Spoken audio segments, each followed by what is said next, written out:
Voice of ഗുരുവിൻ്റെ ഒരു പുതിയ എപ്പിസോഡിലേക്ക് എല്ലാവർക്കും സ്നേഹസ്വാഗതം. ഓം ശ്രീനാരായണ പരമഗുരവേ നമഃ. ഓം ശ്രീ ശാരദാംബായേ നമഃ. ആചാര്യപാദങ്ങളിൽ പ്രണാമം. ഞങ്ങളുടെ കഴിഞ്ഞ എപ്പിസോഡുകൾ കണ്ട് സപ്പോർട്ട് ചെയ്ത എല്ലാവർക്കും നന്ദി അറിയിക്കുന്നു. തുടർന്നും നിങ്ങളുടെ വിലയേറിയ നിർദ്ദേശങ്ങളും അഭിപ്രായങ്ങളും ഞങ്ങളെ അറിയിക്കുക. നിങ്ങൾക്ക് ഇത് ഇഷ്ടമാവുന്നെങ്കിൽ തീർച്ചയായും ലൈക്ക് ചെയ്യുക, ഷെയർ ചെയ്യുക. സബ്സ്ക്രൈബ് ചെയ്യാതെയാണ് ഇത് കാണുന്നതെങ്കിൽ ഒന്ന് സബ്സ്ക്രൈബ് ചെയ്തേക്കണേ. അടുത്തുള്ള ബെല്ലൈക്കൺ കൂടി പ്രസ് ചെയ്താൽ പുതിയ വീഡിയോസ് ഇടുമ്പോൾ അതിൻ്റെയൊക്കെ നോട്ടിഫിക്കേഷൻ ലഭിക്കുന്നതായിരിക്കും. ഇനി ഇന്നത്തെ വിഷയങ്ങൾ ഏതൊക്കെയാണെന്ന് നോക്കാം. ഗുരുസാഗരം, മാതൃസേവാ സമിതിയിലെ നല്ല കുടുംബം, സച്ചിന്ത എന്നീ പംക്തികളാണ് ഇന്നിവിടെ അവതരിപ്പിക്കുന്നത്. ഭഗവാൻ ശ്രീനാരായണ ഗുരുദേവൻ അരുളിയ ശുദ്ധി പഞ്ചകവും പഞ്ചധർമ്മവും ആചരിക്കുന്നവരുടെ ജീവിതത്തിൽ ഭഗവാൻ പ്രത്യക്ഷ സാന്നിധ്യമായിരിക്കും. ശരീരശുദ്ധി, മനഃശുദ്ധി, വാക്ശുദ്ധി, ഇന്ദ്രിയശുദ്ധി, ഗൃഹശുദ്ധി എന്നിവയാണ് പഞ്ചശുദ്ധികൾ. അഹിംസ, സത്യം, അസ്തേയം, വ്യഭിചാരമില്ലായ്മ, മദ്യപാനമില്ലായ്മ എന്നിവയാണ് ഗുരു അരുളിയ പഞ്ചധർമ്മങ്ങൾ. ഇവ 10 ശരിയായ ജീവിതത്തിനുതകുന്ന 10 കൽപ്പനകളാണ്.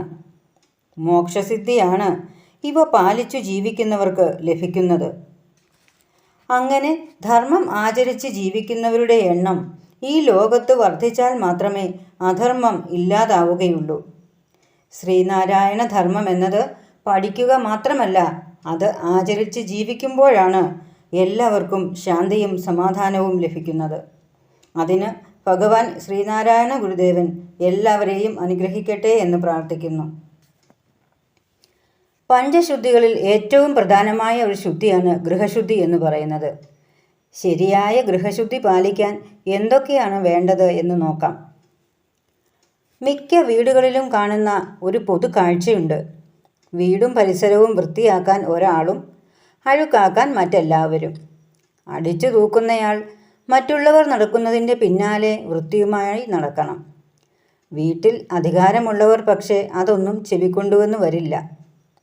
അവരെ കണ്ട് കുട്ടികളും അനുകരിക്കും. അതോടെ വൃത്തിയാക്കൽ ചുമതലക്കാർ ശരിക്കും വലയും.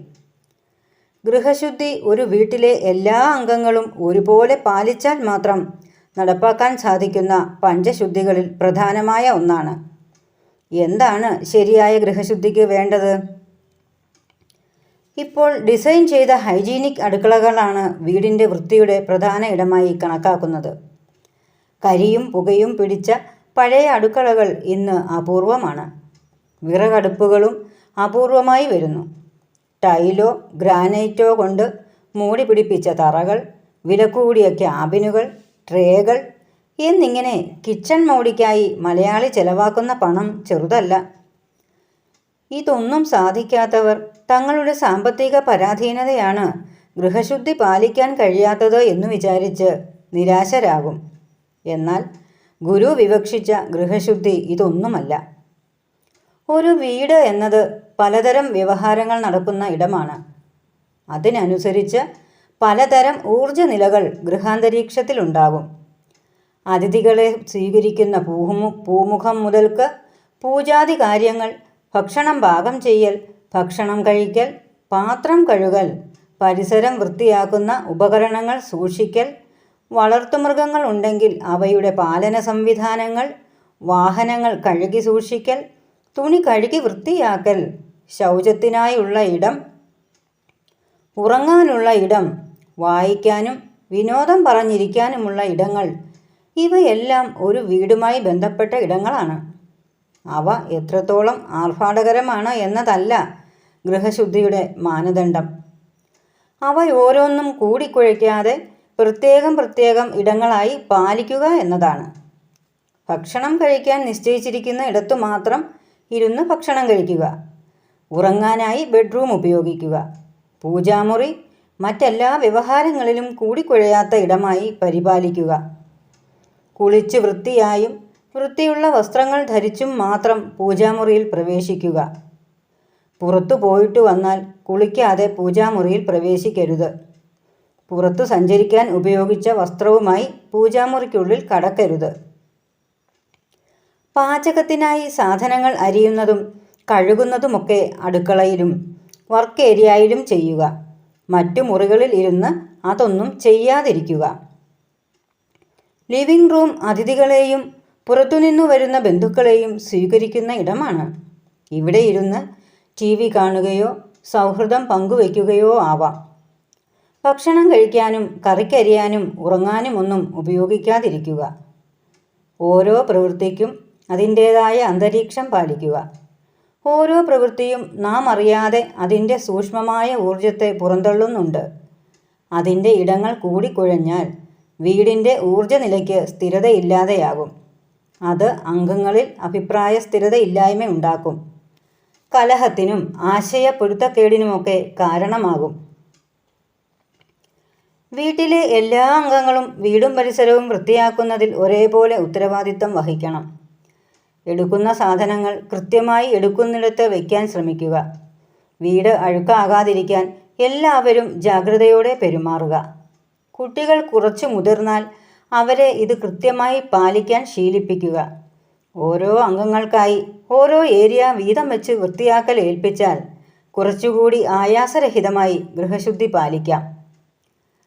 നിത്യവും തൂത്തുവാരുക. ആഴ്ചയിൽ ഒരിക്കലെങ്കിലും തറയും ജനലുകളും ഫാനും മറ്റും തുടയ്ക്കുക. വൃത്തിയാക്കിയ ഇടങ്ങളിൽ അല്പം ശുദ്ധജലം തളിക്കുന്നത് നല്ലതാണ്. കുന്തിരിക്കം, അപരാജിത ചൂർണം എന്നിവ വൈകിട്ട് വീടും പരിസരവും പുകയ്ക്കുന്നത് നല്ലതാണ്. മാസത്തിൽ ഒരിക്കൽ ഗുൽഗുലു വാങ്ങി പുകയ്ക്കുന്നത് രോഗാണുപ്രസരണം തടയും. എല്ലാ ദിവസവും വൃത്തിയാക്കാൻ സാധിക്കുന്ന ചെറിയ നിലവിളക്കുകൾ പൂജാമുറിയിൽ ഉപയോഗിക്കുക. എല്ലാ ദിവസവും അവ വൃത്തിയാക്കി പുതിയ എണ്ണയൊഴിച്ച് തിരിയിട്ട് വിളക്ക് കൊളുത്തുക. ചന്ദനത്തിരി പുകയ്ക്കാം. ഒരു ഗ്ലാസ്സിലോ കിണ്ടിയിലോ നല്ല ശുദ്ധജലമെടുത്ത് അതിൽ തുളസിയിലയിട്ട് ഗുരുവിൻ്റെയോ അല്ലെങ്കിൽ പൂജാമുറിയിലെ ഇഷ്ടദേവൻ്റെയോ ചിത്രത്തിന് സമീപം വയ്ക്കുക. കുറച്ച് പൂക്കൾ പറിച്ച് ഒരു തളികയിൽ വയ്ക്കുക. ഇതിൽ കൂടുതൽ പൂജകൾ വൈദികരായ അംഗങ്ങൾ ഒന്നും വസിക്കാത്ത സാധാരണ വസതികളിൽ എല്ലാ ദിവസവും ചെയ്യാതിരിക്കുക. ഇത്രയും കാര്യങ്ങൾ ചെയ്താൽ ഗൃഹശുദ്ധി പാലിക്കാൻ നമുക്ക് എളുപ്പമായിരിക്കും. ഇനി നമുക്ക് ഇന്നത്തെ സത്ചിന്ത എന്താണെന്ന് നോക്കാം. ഈ സത്ചിന്തയിൽ ചോദ്യങ്ങൾക്ക് മറുപടി പറയുന്നത് ഗുരുസാഗരം ആധ്യാത്മിക കുടുംബ മാസികയിലെ ചീഫ് എഡിറ്ററും ആചാര്യനുമായ ശ്രീ സജീവ് കൃഷ്ണൻ സാറാണ്. ഇന്നത്തെ ചോദ്യം: ഞാൻ 52 വയസ്സുള്ള ഒരു മധ്യവയസ്കനാണ്. ജീവിതം പകുതിയും പിന്നിട്ടു. അർഹിച്ചതൊന്നും ഇതുവരെ കിട്ടിയിട്ടില്ല. എത്തേണ്ടിടത്ത് എത്താനായില്ല. ആലോചിച്ചാൽ ദുരിതങ്ങൾ മാത്രം ബാക്കി. എന്താണ് എനിക്ക് അർഹിക്കുന്നത് കിട്ടാതെ പോയത്? എന്താണ് ഉദ്ദേശിച്ച ഇടത്തൊന്നും എത്താൻ എനിക്ക് സാധിക്കാതെ പോയത്? ഇനി ഇതിൻ്റെ മറുപടി എന്താണെന്ന് നോക്കാം. അർഹിച്ചത് കിട്ടിയില്ല എന്നത് പലരും പറയുന്ന പരാതിയാണ്. ആരാണ് അർഹിക്കുന്നത്? അർഹത ആരാണ് തീരുമാനിക്കുന്നത്? ഈ 2 ചോദ്യങ്ങൾക്കുള്ള ഉത്തരം നൽകിയാലേ ഈ പ്രശ്നം പരിഹരിക്കാൻ കഴിയൂ. അർഹിക്കുന്നത് മനസ്സാണ് എന്ന് ഉത്തരം പറഞ്ഞേക്കാം. എന്നാൽ അല്ല. ആത്മാവാണ് യഥാർത്ഥ അർഹൻ. അതിൻ്റെ അർഹത തീരുമാനിക്കുന്നത് പ്രാരബ്ധ, ആഗാമി, സഞ്ചിത കർമ്മങ്ങളുടെ ഫലങ്ങളാണ്. ഇതൊന്നും മനസ്സിൻ്റെ പിടിയിൽ കിട്ടുന്ന കാര്യങ്ങളല്ല. ഈ ജന്മത്തെ കർമ്മങ്ങളുടെ ഫലമാണ് പ്രാരബ്ധം. കഴിഞ്ഞ ജന്മത്തെ ബാക്കി നിൽക്കുന്ന കർമ്മഫലമാണ് സഞ്ചിതം. വരാനിരിക്കുന്ന ജന്മം എങ്ങനെയാണെന്ന് തീരുമാനിക്കുന്നത് ആഗാമിയാണ്. ഇവിടെ നമുക്ക് ലഭിച്ച ഈ ജീവിതത്തിൽ കിട്ടിയ സാഹചര്യങ്ങളും സൗകര്യങ്ങളും വെച്ച് എന്തു ചെയ്യാൻ കഴിയും എന്നതു മാത്രമാണ് നമ്മുടെ പരിധിയിൽ വരുന്ന കാര്യം. ജീവിതത്തിൽ നമുക്ക് എന്ത് കിട്ടി എന്നതല്ല പരിഗണനാ വിഷയം. കിട്ടിയതിൽ നിന്ന് നമ്മൾ എന്തൊക്കെ എടുത്തു എന്നതാണ്.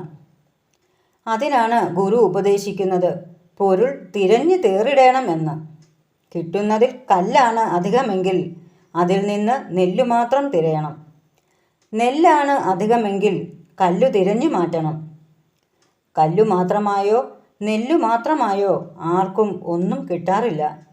കല്ലും നെല്ലും കലർന്ന മിശ്രിതം പോലെയാണ് ജീവിതം. കുറേ നന്മയും കുറേ തിന്മയും കുറേ സുഖവും കുറേ ദുഃഖവും ഒക്കെ ഉണ്ടാവും. സുഖത്തിൽ നിന്നും ദുഃഖത്തിൽ നിന്നും പാഠങ്ങൾ പഠിക്കാനുണ്ട്. ആവർത്തിക്കേണ്ടതും ആവർത്തിക്കേണ്ടാത്തതുമെല്ലാം ഇങ്ങനെ അനുഭവിച്ചാണ് തരം തിരിക്കേണ്ടത്. ഈ തിരഞ്ഞുതേറൽ പാളുമ്പോൾ അതിൽ പിടിച്ചാണ് ദുരിതങ്ങൾ കടന്നു വരുന്നത്. അതിനാൽ തിരച്ചിൽ വളരെ പ്രധാനമാണ്. അലച്ചിലുണ്ടായെന്നു കരുതി തിരച്ചിൽ മാറ്റിവെക്കരുത്. അലച്ചിൽ ത്യാഗവും തിരച്ചിൽ കർമ്മഗതിയുമാണ്. രാജാവായി ജനിച്ചാലും ഭിക്ഷക്കാരനായി ജനിച്ചാലും ഈ സംഗതികൾ എല്ലാ ജന്മത്തിലും ബാധകമാണ്. അതനുസരിച്ചാൽ ഭിക്ഷക്കാരൻ രാജാവാകും, അനുസരിച്ചില്ലെങ്കിൽ രാജാവ് ഭിക്ഷക്കാരനുമാകും. പുതിയ ഒരു എപ്പിസോഡുമായി വീണ്ടും കാണാം. എല്ലാവർക്കും ശുഭദിനം നേരുന്നു. നമസ്തേ.